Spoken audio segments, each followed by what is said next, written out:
Jamais sans la grâce, une dévotion matinale proposée par l'Église évangélique de la grâce en collaboration avec l'Institut théologie de Cotonou.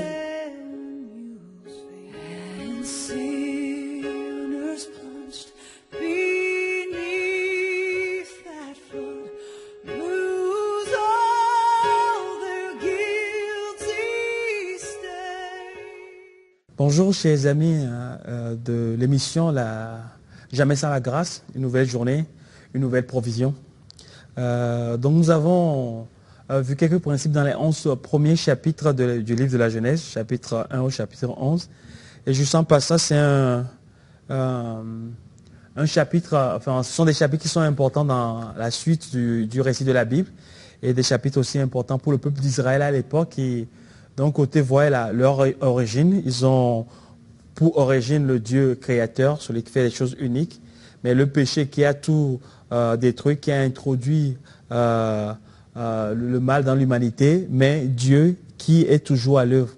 Donc on a dit qu'à partir de Genèse 3, l'histoire de l'homme s'articule à travers les trois expressions suivantes. Il y a l'homme, les erreurs, le péché de l'homme, mais Dieu qui toujours intervient pour faire abonder sa grâce.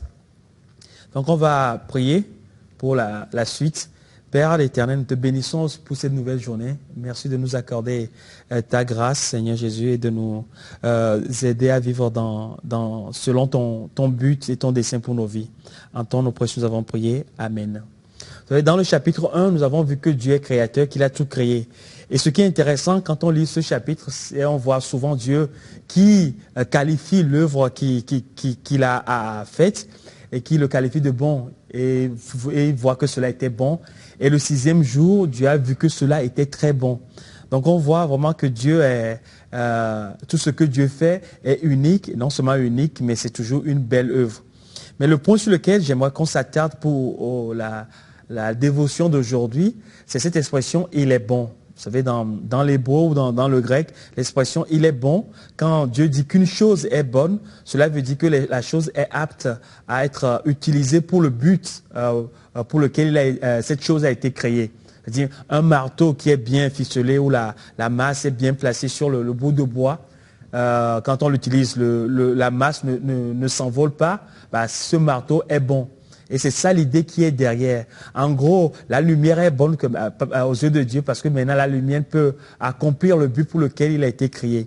Et ayant dit tout ça, j'aimerais qu'on tourne dans Hébreux chapitre 13 au verset 9 où nous lisons ceci. Hébreux chapitre 13, verset 9. Ne vous laissez pas entraîner par toutes sortes de doctrines étrangères. Là, on a cette exhortation de l'auteur qui nous dit qu'on ne doit pas se laisser entraîner par les doctrines étrangères. Qu'est-ce qu'une doctrine étrangère? C'est évidemment les fausses doctrines, mais c'est aussi toute pensée qui est contraire à la pensée de Dieu. Toute pensée qui est contraire à la pensée de Dieu est une doctrine étrangère. Le croyant qui marche par la vue a accepté une doctrine étrangère. Le croyant qui marche par les sens a accepté une doctrine étrangère. La doctrine étrangère, toute pensée qui est contraire à la vision ou à la pensée de Dieu. Il est dit qu'on ne doit pas se laisser entraîner par ces doctrines étrangères.